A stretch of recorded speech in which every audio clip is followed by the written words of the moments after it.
Hello everybody, Jose Rodriguez here. I'm going to walk you through yet another tutorial for Qimage Ultimate, and I believe that Qimage One also has this feature. So what I'm going to do is I'm going to demonstrate how I go about preparing a series of different layouts in basically jobs, and then assuming that down the road somebody walks up to me and says, "Hey, remember those photos that you showed me? Boy, I would sure like to purchase a set exactly like the ones you showed me."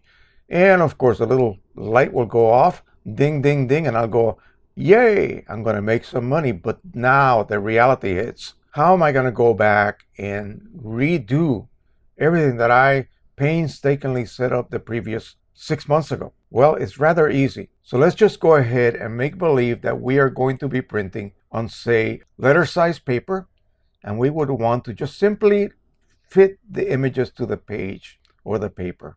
Let's go ahead and choose fit to page. Let me load up several of these images. As you can see, they are painterly renditions of actual images. This little bunny was in my backyard a couple of years ago. So there you go. Those are the images that he saw and he wants them. Let's add one more just for fun. All right, so 6 months ago when I created this set of images on print, and they were printed on nice watercolor paper, I went ahead and saved it. And how did I save it? And not simply using the automatic job saving function that Qimage utilizes. That just gives it a very cryptic name, a set of numbers and other kind of data that has nothing to do with that particular job. I'm going to go ahead and call it painted images. Just like that. And then I'm going to go ahead and save it. And notice that I'm going to save it as a job.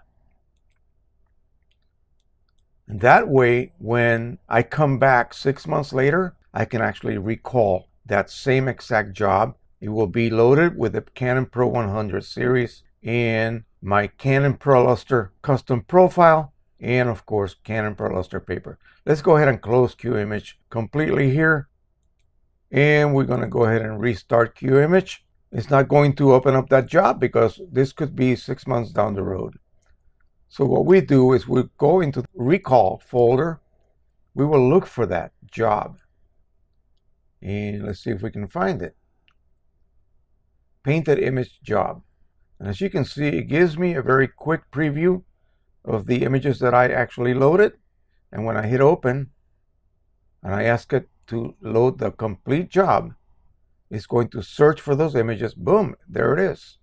And we have that job preloaded, same printer, same everything. Let's go ahead and change the printer completely, 3880. We're going to use a completely different paper and so forth. Yeah, something really odd, maybe change the size totally and completely. There you go. Now it's really, really confused and totally in disarray. Let's close Qimage again. We'll open it back one more time. And again, it's just a simple matter of opening up that folder and searching for that job. And there it is again. Job. We're back to our Canon Pro-100, photo paper ProLuster, letter size. Now, why would you want to use this?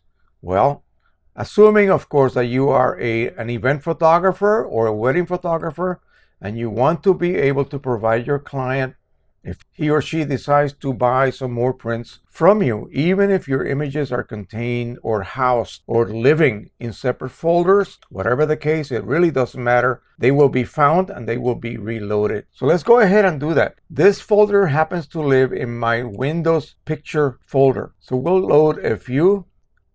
And by the way, let me quickly show you, I don't want these things to get cropped as they are being cropped right now because they're fitted to the paper. If I say original size, that's not going to happen. They're going to be fitted as the original ratio and so forth.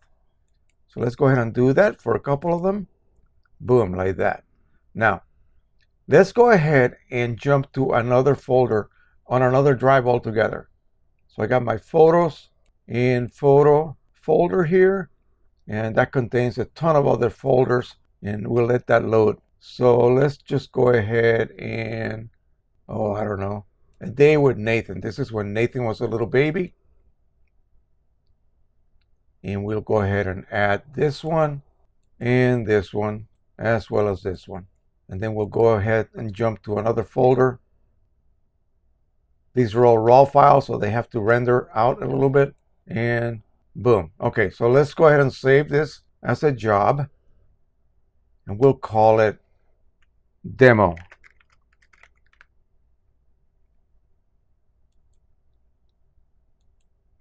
Okie doke. Now we'll go ahead and close Qimage. There we go. We're going to reopen Qimage. We should be able to find that particular job called demo. And when we load it, it should be able to then search for whatever location those files were kept at. Here it is right here. And we'll go ahead and open it as a job, of course. And we'll hope that everything is there. Boom, boom, boom, boom, boom. There you go. Same printer. Have we switched the printer, it would have found it. And by the way, we have automatic color management. If I go ahead and turn this to let printer manage color, you will get this warning here that printer driver color matching settings have been auto applied. And what that means is if I go into the driver and I look inside color/intensity, manual adjustment and matching, it will not be set to none. It will be set to ICM, which means that the driver will then print using the Pro Luster profile. Not mine. It will use its own generic, I guess you can call it OEM Pro Luster profile for, of course, Pro Luster paper. Well, I hope you enjoyed this quick video. It's got immense capabilities. Again, if you're an event photographer, wedding photographer, work for a school doing your classroom pictures and that sort of thing, this is invaluable because you will be able to recall all of these jobs from many different locations that you may have shot at instantly. And that is one of the reasons that I use Qimage Ultimate. All right, thank you so much. Don't forget to subscribe, share, and like. There'll be more like this coming soon. Happy printing, everybody. Bye-bye.